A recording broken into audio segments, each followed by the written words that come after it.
Be complete without a poem about the beachhead.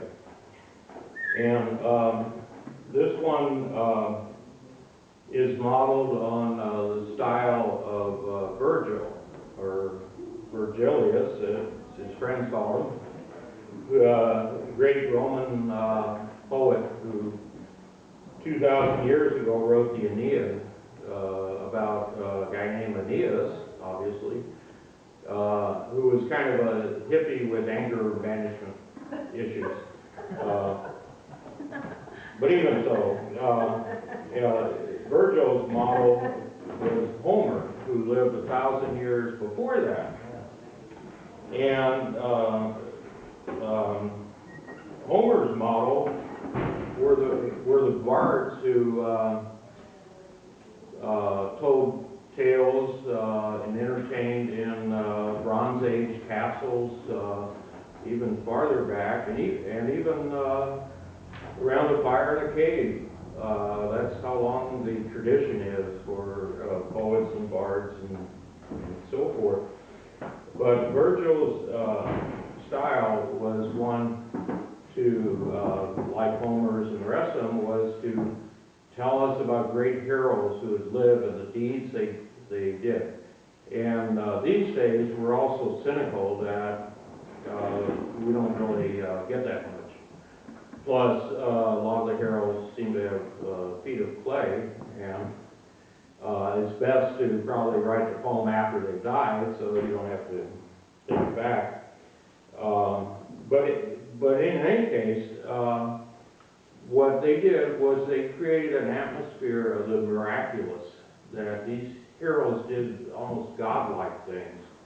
And today we say, oh, it's just ordinary, you know, okay, so he killed a Medusa, what's the big deal, you know, Hercules.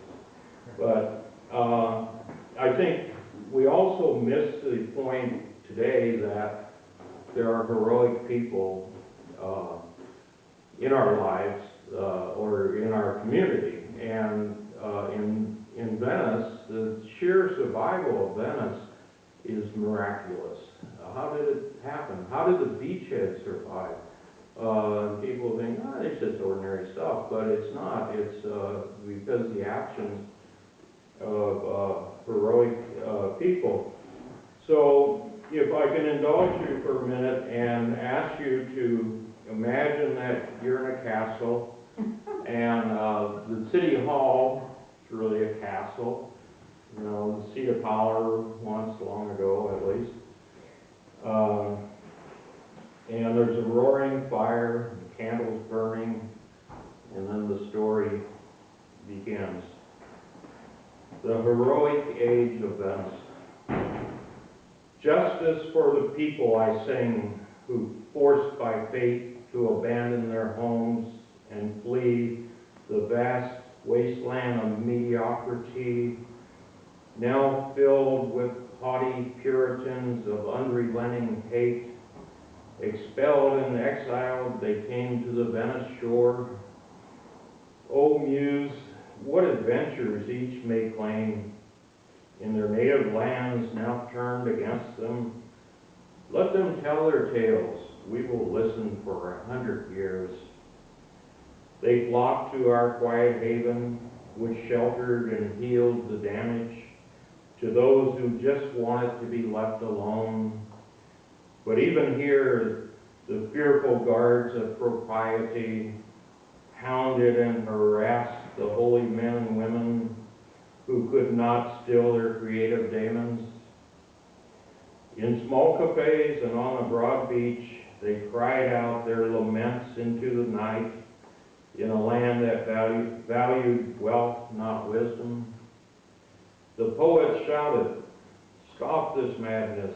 I will not be a part of it. Leave me be in tranquil Venice. You'll not have me for your war machine." They jailed our bards, Stuart and Frankie, but it only made their words stronger.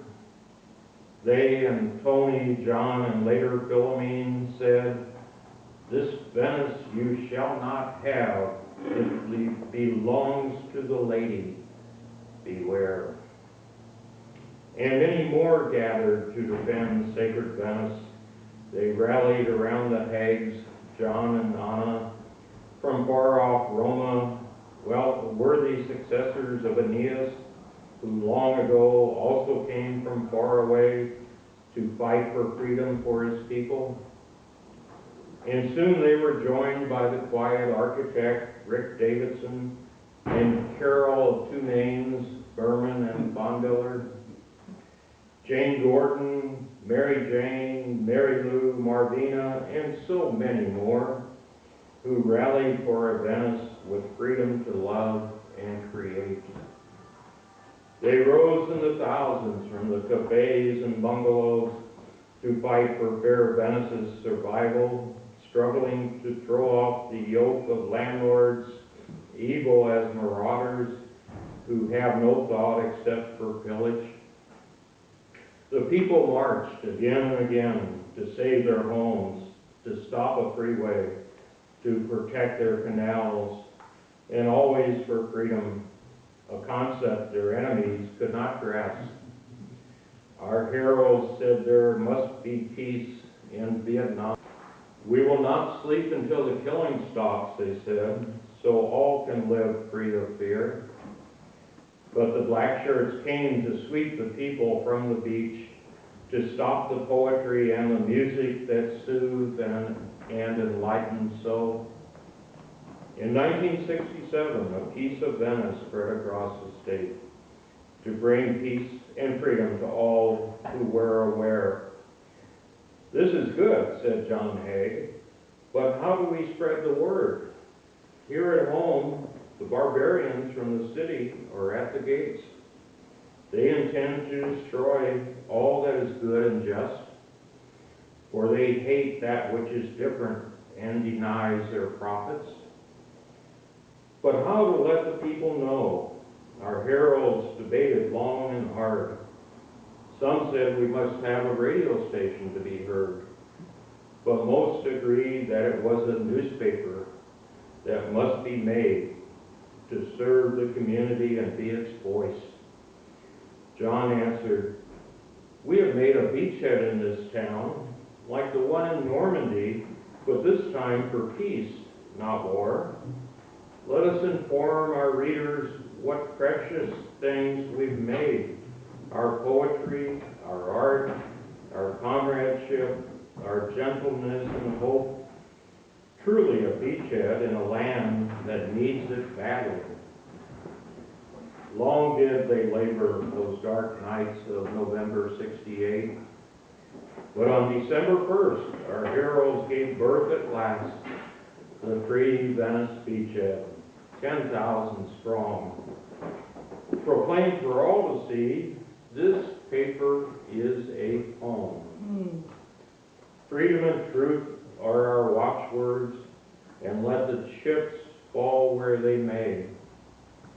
And through the years, hundreds more joined in to add their beachheads to the growing pile. 3 million and even more copies since '68.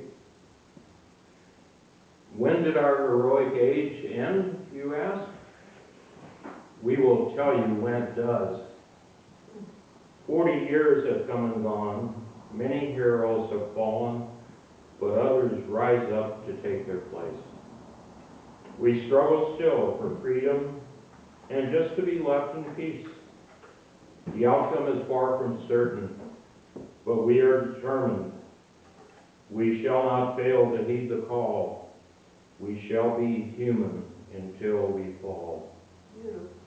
We will thrive so long as beloved Venice is truly a beachhead, a beacon upon the land. For all those who value a beach more than a bank, and friendship more than commerce. And we will know our community is strong, its people well and loving, as long as the seagulls sing Chihuahua, and our treasured beachhead is surviving still. Okay, well, thank you.